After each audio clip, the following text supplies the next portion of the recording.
Welcome to the Damn Strong podcast. I'm your host, Bree, and I'm a full-time online fitness coach, and my passion is to educate women on all things fitness. I help women just like you step into the power of knowledge and commitment to ultimately live your best and strongest life. In this podcast, we'll talk about being damn strong in our body, mind, and life. I'll be teaching you how to navigate nutrition, strength training, and mindset challenges. So get ready to take some notes because we're building a damn strong life. Hello, everyone. Welcome back to the podcast. I'm Bree, and this is the Damn Strong podcast. And today we're going to do a Q&A episode. If you're new here, I do these Q&A episodes once a month. I put a question box on my stories for you to submit your questions and for them to get answered on the pod. So we're just going to jump right into it. I don't see anything else to chat on without just getting into it. So let's go ahead and roll into the first question. So the first question here is how to make a good workout plan for yourself with your favorite exercises, legs, and upper day. So the typical recommendation that you'll see on Instagram is to do compound movements and accessory movements. I think I'm saying that right. Accessory movements, right? I'm just going to say accessory movements because that sounds right in my head. So the typical recommendation you see on Instagram is people say, hey, do 1 to 2 compound movements. Compound movements being you're using multiple joints, right? So think like your squat, your deadlift, your RDL. And then, depending on whatever the day is, 3 to 4 accessory movements, meaning like smaller movements where it's like more so single joint, right? So you have like your leg extension, your leg curl, maybe like bicep curls, lateral raises, like your quote unquote smaller exercises. And I don't think this is a terrible way to program at all. I think this can definitely work for people. I think a lot of people can program this way for themselves. And if they're working hard, working close to failure, eating adequate protein, resting and recovering enough, you will see progress doing that. So I think that's a great way for you to start out doing it. Now, if you want to be a little bit more specific, how I personally program for my clients specifically is I actually do it in movements. So instead of just saying, okay, so I'm just going to do a deadlift and a squat, I think, okay, you know what? I want to make a glute focused day for my clients. And what are movements that are going to be glute focused? That's going to be hinging movements, meaning like hip thrust. Why am I blanking? RDLs, 45-degree hip extensions, glute kickbacks. Anything where you're hinging at the hip is going to be more glute focused. And so you can probably build a more well-rounded glute focused specific day if you understand things are going to be more glute biased and glute focused when you're hinging at the hip in exercises. Same for quads. I would be focusing on exercise with a lot of knee flexion, which can be squats, which is kind of both glutes and quads, walking lunges, leg extensions, things where you have a lot of knee flexion. Now, if you want to build a day that's more mixed, where you have some glute stuff and some quad things, you can mix knee flexion movements with hip hinging movements. And so that's just more of a specific way. If you're like, hey, I really want to make sure I'm getting enough volume for quads and for glutes, or maybe it's upper body, you're like, okay, the primary movements in upper body would be a vertical pull, a vertical push, a horizontal pull, and a horizontal push and a horizontal pull. So a vertical pull would be like a lat pull down. A vertical push would be like a shoulder press. A horizontal pull would be something like a cable row. A horizontal push would be like a bench press. And so when you're focusing on the movement versus just saying, hey, I should do 3 to 4 smaller movements, you're actually specifically saying, okay, if I'm going to be doing a vertical pulling movement, I'm primarily going to be working my back and biceps, right? Because we do a lat pull down. Yes, you're working your back, but there's also some biceps to it, right? And so if you can program for yourself that way and understand that, that's a way to get more specific with your programming. Again, if that feels really complicated to you, you could totally do 1 to 2 big movements, 3 to 4 small movements, 1 to 2 compound, 3 to 4 accessory movements. That's not a bad way to program. If all of this sounds overwhelming, you're like, oh, geez, I don't have to worry about programming for myself at all. I also have a group training program that you can join. It's $29 a month. There's a 7-day free trial. The next I do an enrollment period every 6 weeks. The next enrollment period is April 8th. If we are way past April 8th and you're listening to this episode, you can always shoot me a DM. A lot of times the enrollment date is on the link, or not on the link, is actually in my bio on my Instagram page. But I take care of all this for you. I give you the appropriate amount of volume. I make sure I focus on growth everywhere, upper body and lower body. I have form videos with demonstrations. You actually can submit your own form videos for me to review. If you have any questions, there's a group chat. And like I said, there's a free 7-day trial. So if you're listening to this, you're like, oh, I'm interested, but I'm on the fence. Just join when enrollment period opens. If you don't like it, you always can cancel. If you love it, awesome. You at least got to trial it. So, but if you're really, really adamant about programming for yourself, you can focus on those things. And you even mentioned in the question of like, okay, how do I program for myself with my favorite exercises? Again, if you're like, okay, I want to program a glute day, think of all the hinge exercises, and then you can pick out your favorite ones. Now, there's even more things I can go into programming as well, but I think it'll get a little overly complicated. Maybe I could do a whole episode on just like programming for yourself and things to consider. But that's a pretty good basis, I would say, for programming for yourself. At the end of the day, like there's a lot of people doing a lot of shitty exercises and terrible workouts, but they're working really hard and they're still getting results, because at the end of the day, what matters the most is working hard and close to failure and make sure you're getting adequate recovery, enough protein. And yes, can you optimize things by programming well and programming optimal exercises in an optimal way? Sure. But like most of the work is going to be done by working hard, being consistent, getting good protein, and getting good rest and recovery. Okay. Next question is a little bit of a fun one. I like this. This is, what shows are you watching? So I love television. I love watching TV. I feel like everyone's in their book era, and I don't think I ever left my show era, but I love watching shows. I love watching shows. I have a massive genre, I feel like, of different shows that I like. So currently, like, Sage and I are watching 2 different shows together. The first one's called Shogun. It's about when the Portuguese like discovered the Japanese. If you didn't know, in history, Japan was like very secluded for, I guess you could say, thousands of years. And per my understanding, the Portuguese were the first people to discover like Japan, and they kept it a secret for a really, really long time. It's a super interesting show. You do have to watch the subtitles because most of it is in Japanese. So if you don't mind reading subtitles, it's a great show. Another show that we're watching is, I think it's called the 3-Body System or the 3-Body something. It's on Netflix. Just type in 3-Body. It'll come up. It's an alien show. I love anything sci-fi, alien, space. If it's sci-fi, alien, or space, I am watching it. So it's called, I think, 3-Body System or 3-Body something. We're watching that. That's really, really good. That's one where every single episode, when it ends, I'm like, oh my gosh, I have to watch another episode. It's so hard to put down. Another one is The Signal. That one's in German. They do have it dubbed so you can watch it in English, but obviously the mouths don't match up. So if that doesn't bother you, that's a really good one that I've been watching on my own, is The Signal. I also love reality TV. So Real Housewives of Beverly Hills, I've been watching. RuPaul's Drag Race, I've been watching.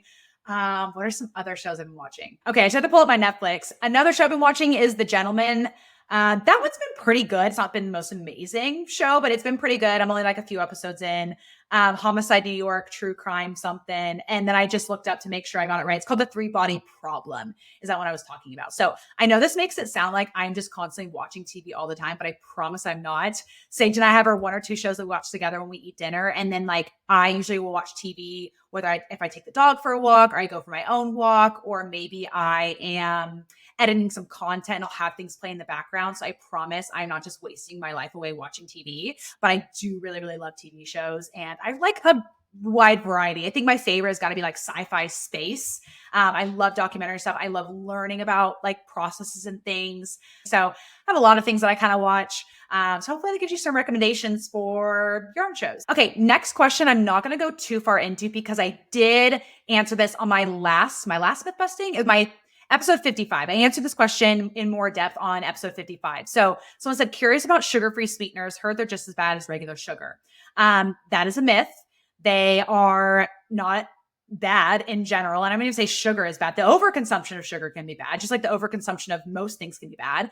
But if you go to episode 55, which I believe is, yes, I'm looking at right now, it's actually part 2 of my fitness like debunking series.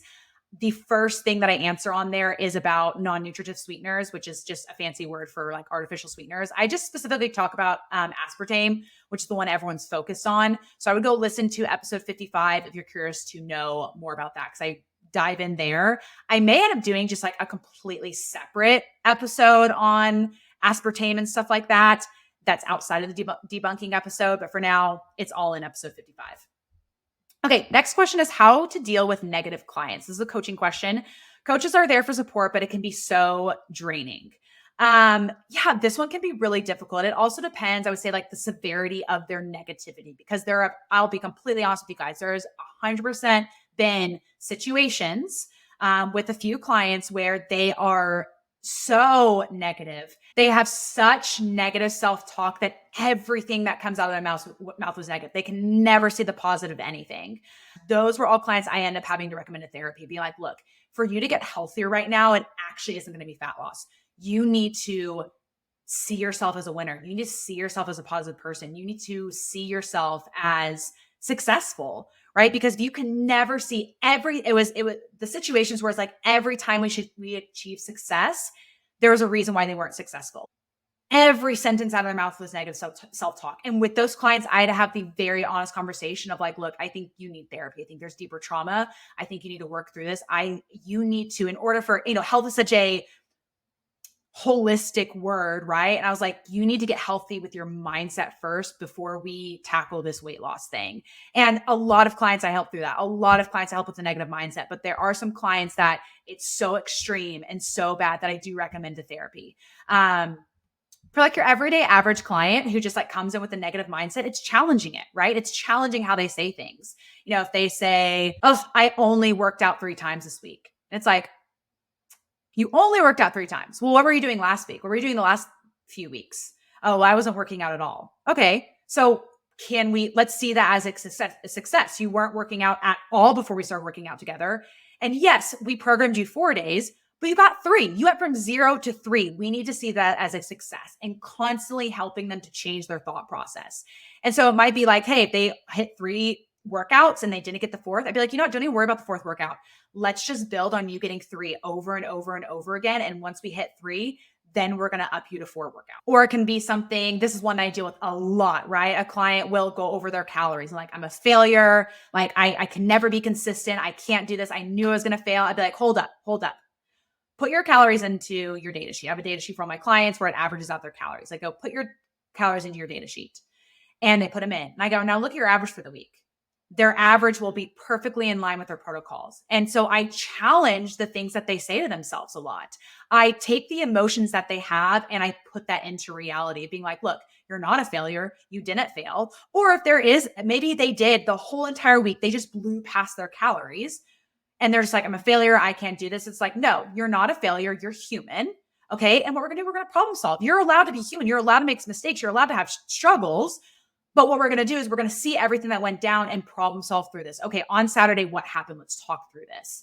And so I encourage them to not see these, and I hate to use the word failure because it's not a failure, but I encourage them to see these failures as opportunities to learn, because the more that we can learn about ourselves, the more we can be moving forward to our goals. And so to answer your question, just and to wrap that all up and answer your question, it's really about challenging their mindset and challenging the words that they use. Like I'll have clients, and this is not a negative mindset thing, but here's an example of a word that I will challenge. I have a lot of people that come to me and say, I'm going to try to hit my step goal. I'll try to hit my protein goal. And I go, hold on, are you going to try or are we going to plan out so that we are successful? Because the definition of try just means to attempt.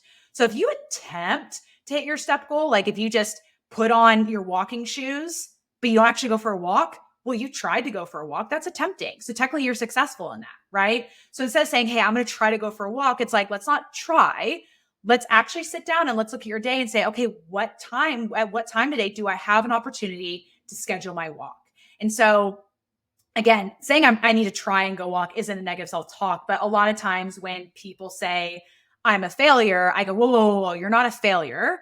We're going to challenge that word there. You're a human being, and you're a human being that's allowed for things to not go exactly how they want. Right. And so I challenge the way that thought pattern happens. So over time, their thought pattern changes from that negative to seeing the positive in things. I think a lot of times when it comes to those negative thought patterns, people don't change into, this is what I find in my experiences, it takes time for people to change into the positive thought pattern until they see the results of thinking that way. Right. People just think, oh, if I'm just hard on myself, if I just talk ugly to myself, like that will kick me into gear.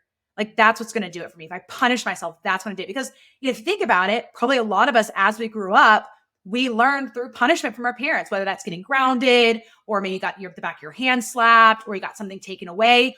We learned, or our parents taught us through negative maybe things versus maybe trying to do more positive reinforcement stuff. And I'm not saying there's not, I'm not trying to go down the parenting discipline hole. Like there is definitely, I'm sure, a time and place to ground your children and take something away or whatever. But there also could be even greater benefits of positive affirmations for yourself as well. And so it's like switching that, I think, learned punishment pattern and saying, hey, you know what? I'm not going to punish myself. I'm going to affirm myself of where I did really, really good and build on where I'm doing really, really good instead of focusing on everything that I do bad. There's nothing wrong with you saying, hey, this is where I fall short and I want to improve on that. But let me look at the other 9 things I do really, really great. Let me try and improve on those first. And then let's come back to this and try and improve a little bit more. So hope that answers your question. That's a very big question, obviously, depending on the client you're working with, how their negative self-talk is, their past, where they come from, the situations they're going through. But hopefully that gives you a little bit more insight. Okay, next question on here just says TDEE, which stands for your total daily energy expenditure explained. So I just said TDE explained, and they kind of gave me their activity, their weight for the week. And so I think they're wanting me to explain why their TDEE is their total daily energy expenditure is where it is. So if you don't know, your TDEE is how many calories that you burn in a day from being alive, moving around, working out, the food you eat, all that, just how many calories that your body needs to stay alive for you to function and live your normal everyday life. So she says that she's 120 pounds, walks 11K steps daily, lifts 5 times a week, and is gaining half a pound per week, eating 1,800 calories. How? So if you're gaining half a pound per week on 1,800 calories, that means that your maintenance is roughly around, I guess it'd be like 1,650 calories. With you being 120 pounds, walking 11K steps, and you lift 5 times a week, I'm going to call BS on. I very highly doubt that your maintaining weight is 16. Am I doing the math right? 1,800, about 1,650 calories if you're gaining about half a pound a week. My 5-foot shorties, fun size girls have higher maintenances than that. They're roughly around like 1,800 calories. My girls who are about, 5 foot nothing, my fun size girls out there. Okay. Their maintenance is roughly around 1,800. Again, that can be totally dependent on how active you are. They could be less if you're absolutely sedentary and a couch potato. But I very highly doubt with your weight, with the amount of steps, with how much you lift, that you're gaining weight on 1,800 calories. What's probably happening is there may be some discrepancies in your tracking. That's usually the case. It could be that, you're tracking 1,800 calories, but you take bites and licks and tastes, and maybe you don't fully track on the weekends. Or if you do track on the weekends, when you track out to eat, you're not actually tracking accurately. And so it could be that you're actually at, 2,600 calories or 2,500 calories, which is a small surplus for you. So without usually the biggest culprit is that your tracking is off. The other thing it could be is that you could maybe have hypothyroidism. Maybe you have Hashimoto's. You haven't gotten diagnosed with that yet. So if you are gaining at a very low amount of calories, it is very possible that you have a disease that is lowering your BMR or the amount of calories that you just need to be alive. So you could get tested for that. But if you already know off the top of your head, you're like, I don't track everything. I don't track using a scale. I don't track on the weekends. I would very much doubt that you are gaining weight on 1,800 calories. So it's more likely that your tracking isn't 100%. I know it's probably hard to hear for some people because you may be coming up and being like, Brie, I promise I'm tracking everything. I did a post recently where I had my audience track a breakfast that I ate out to eat, and only 15% of people answered it, I would say, correctly. 85%, I think it was 85% of my audience answered the calories almost, I think it was like 200 calories or lower than what it actually was. And so it just shows that when you track dining or out to eat, that it could be off. Okay, next question. Again, a very broad one. Advice on staying consistent. This is a really hard one to dive into because where are you struggling to stay consistent? That's probably the first question to ask yourself is, where are you struggling? You struggling on weekends? Okay, cool. How are you struggling on weekends? You struggle when you go out to eat? Okay, why? Is it because of peer pressure? Is it because you don't know how to track a menu? Is it because I don't know, you get whatever the reason could be? Where is the consistency lacking? And then diving into that more. So it's like advice on how to stay consistent. I could go so many ways depending on where it is that you're lacking consistency. It could be your workouts. And maybe the reason why you're not being consistent in your workouts because you don't plan them. You just leave it to chance. You go, I'm just going to go work out when I feel like it. And when you just go work out when you feel like it, you're hardly ever going to go work out. I think if I was to give really, really generic advice on how to increase your consistency is one, where are you not being consistent at? Two, okay, if it's, again, let's do the example of the weekends, you're not consistent at tracking your calories. Where in your weekends? Is it when you're at home? Is it when you're out to eat? Is it when you go out drinking? Is it after you drink? Okay, where is the inconsistency falling? Like, where is that barrier that comes up for you? And then let's problem solve through that. Is it like, okay, every time that I drink, I then go to Whataburger after and I get, a cheeseburger with fries, which, nothing wrong with the cheeseburger and fries, but you know what? Maybe let's have a count on alcohol. Maybe we know that our limit is 3 glasses of wine. And if we go past that, then we just binge on food. Or you know what? We're going to cut out the Whataburger. We still want to have our 3 glasses of wine, but when we come home, we're going to have a nice, yummy, low calorie snack for ourselves. So it just depends where it is and you problem solve through that. The other tip I'm going to give on consistency is pull back, right? Sometimes people struggle with consistency because they're just doing too much. It could be that you're trying to work out 4 days a week and you're struggling to work out 4 days a week. You can get 2, but you can't get 4. Capitalize on 2. Work out 2 times a week, every single week for the next 3 weeks. And once you get 2, then move it up to 3. And if you struggle with 3, keep working at 3. And if you keep struggling to hit 3 workouts, be like, okay, why am I struggling? Okay, I always have my 3rd workout on Fridays, but I always have plans with friends on Fridays, and that's why I skip it. Okay, maybe I shouldn't do my 3rd workout on Fridays. And so it could be that you need to reel back a little bit on some protocols and then build up on consistency on other things. And it could be like, hey, I'm just struggling to get to the gym once. And it's like, okay, well, why are you struggling to get to the gym once? Well, I just don't feel like working out. Okay, well, then we need to talk about how we shouldn't do stuff based on how we feel, right? That's doing motivation versus discipline. So there's so many routes that I can go down when it comes to consistency. That my biggest general advice is problem solving into it, looking at where you're struggling with consistency, why, and can you problem solve through that? Or do we need to reel back a little bit? Okay, next question is bone broth a significant protein source when you need to meet your daily goal? I'm going to change the word that you chose here. You said significant protein source. It's a significant protein source of your daily goal if you're making most of your protein come from that source. I think what you meant by this is that is bone broth a good source of protein or is it high in protein for when you're needing to meet a daily goal? If you don't mind, I'm going to make that little word switch because technically I could say, if you're drinking enough bone broth, that's 60 grams of protein. If you have a 100-gram protein goal and 60 grams is coming from bone broth, well then, yeah, a significant amount of your protein goal is coming from bone broth. So I think what you mean probably by your question, is it a good source of protein / like a high protein source? Basically overall, should you be drinking bone broth to meet your protein goal? It's not that it's like a bad source of protein. It's probably primarily collagen. I don't want to say bone broth is like a bad source of protein. Like if you want to add some bone broth to something just to help add some protein, you totally can. But I would say it's probably usually going to be the more expensive way to get your bone broth in. I did the math like a long time ago. I think for like every $1 you spend on like chicken, you could get like 10 to 12 grams of protein out of it versus every $1 you spend on bone broth, you get like 8 to 9 grams of protein. So it's just going to be more expensive. And think about like a container of bone broth, like that whole square that you buy is like roughly like 35 grams of protein versus you can have 4 ounces of chicken and that's 25 grams of protein. Really, you could like bump it up to like five grams. I think it meant to say 5 ounces.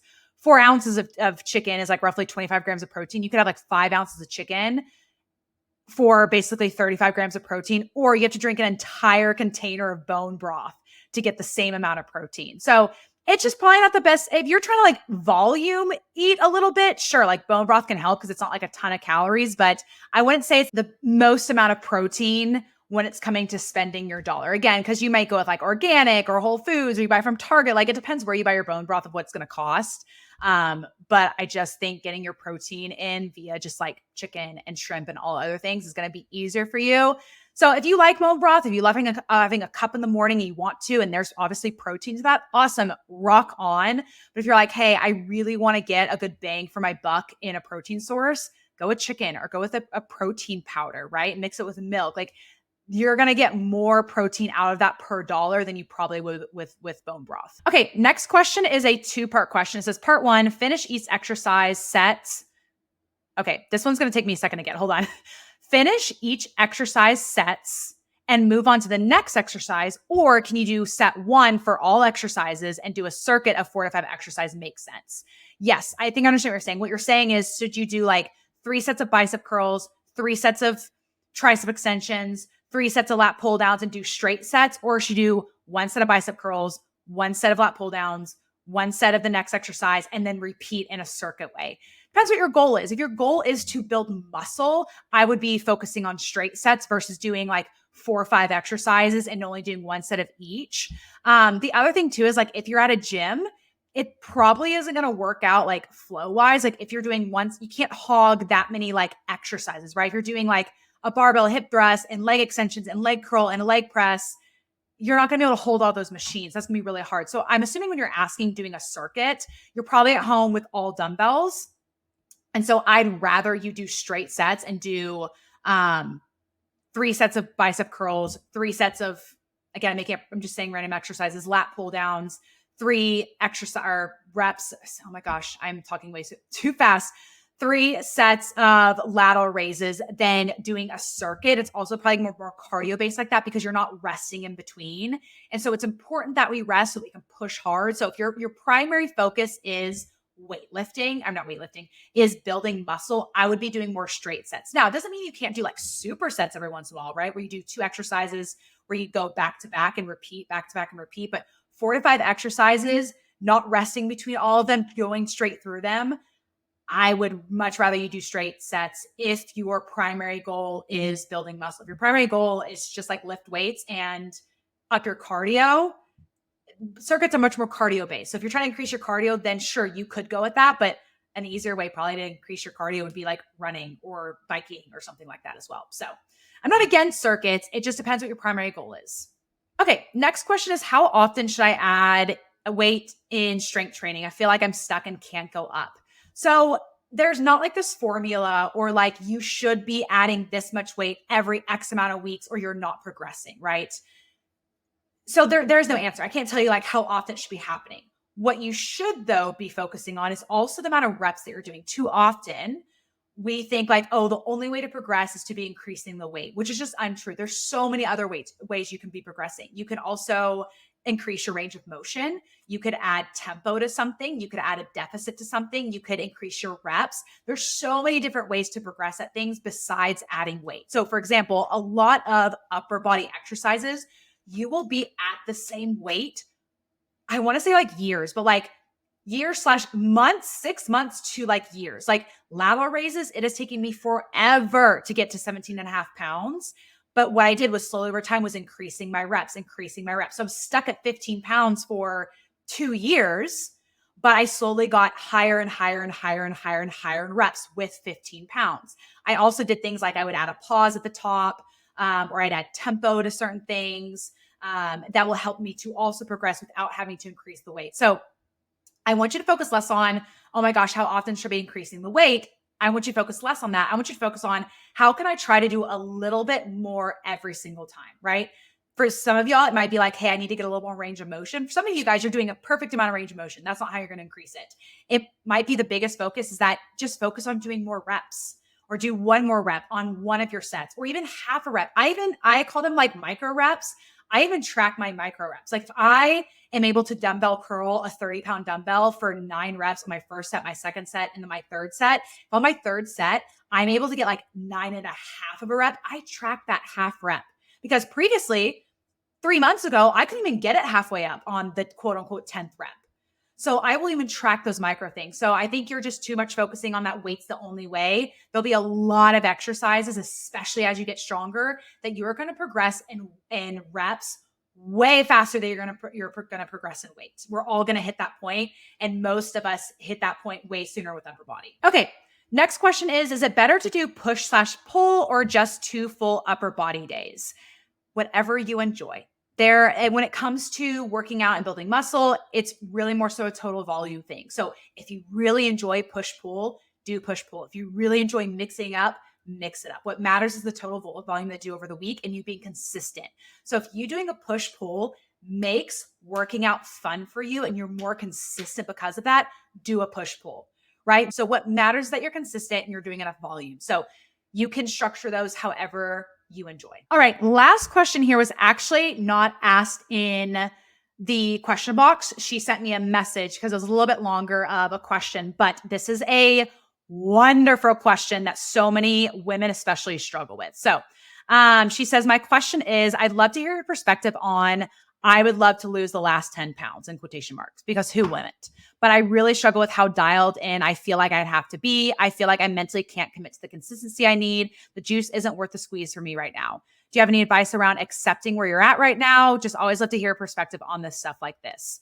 Great question. She really kind of answers the question in her question. You really have to think about, is the effort that it's going to take to lose the last 10 pounds worth it for me?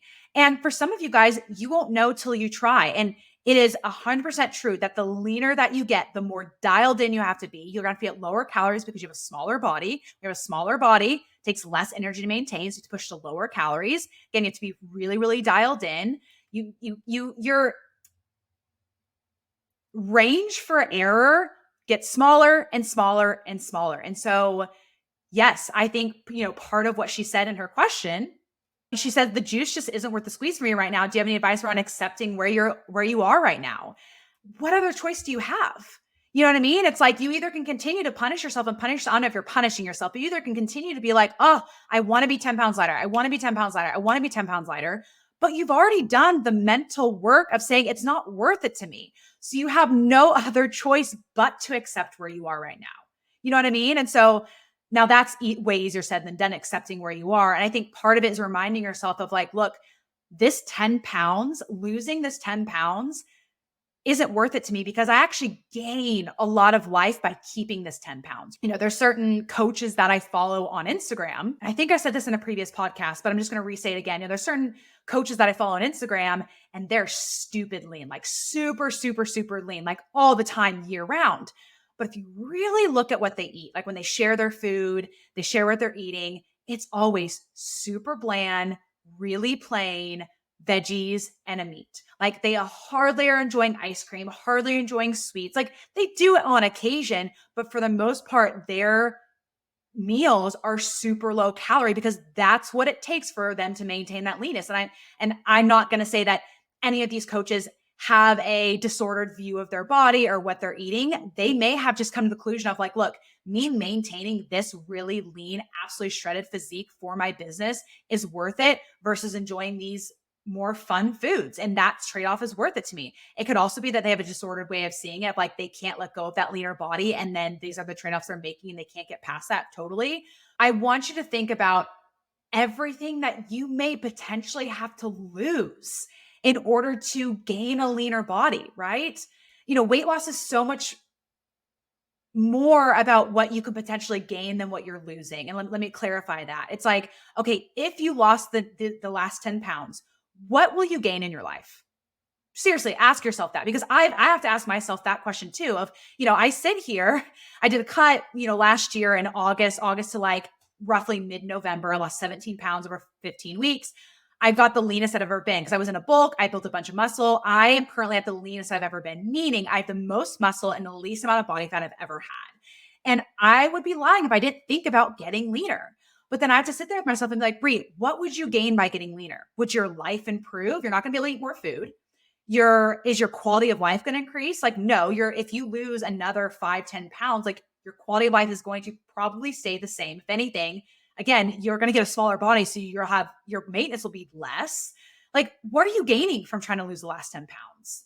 Right. And so that's the challenging thing I think you have to think about is like, will I gain something? And for some of you guys, you don't know if you would or wouldn't gain something, right? For some of you, you may have to experience chasing the last 10 pounds to realize, oh my gosh, this brings nothing but misery to my life chasing the last 10 pounds. And so then you're left with no other choice than learning to accept where your body is now and realizing and accepting the weight that you're at now, the size that you're at now, the lifestyle you have now brings you so much more joy to your life. I have a client currently right now. She came to me already lean and she wants to push for those last 10 pounds. And I'm always in support for helping a client lose the last 10 pounds. Always going to help you out. But I'm also going to have some checks and balances with you. And when we first started working together, the first 3-ish weeks, the scale wasn't moving. And so we had to have an honest conversation of like, okay, what's your tracking been like? I was like, on a scale of 1 to 10, I want you to rate your tracking of everything you're eating. How are you tracking everything that goes into your mouth? Give yourself a rating on a scale of 1 to 10.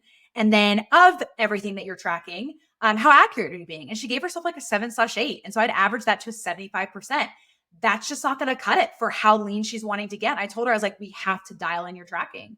And for her, she was having a lot of bites, licks, and tastes, and handfuls of this and handfuls of that. She has kids. I'm sure a lot of you who are moms can relate that you grab a handful of chips here, you finish your child's plate. Those calories add up. And so for her and I was like, look, we just have to be honest with where your adherence is at. And if you want to get even leaner, you're going to have to dial that up to a 9/10. And she has. And part of how we did that is she's been sending me her logs every single day to hold herself accountable.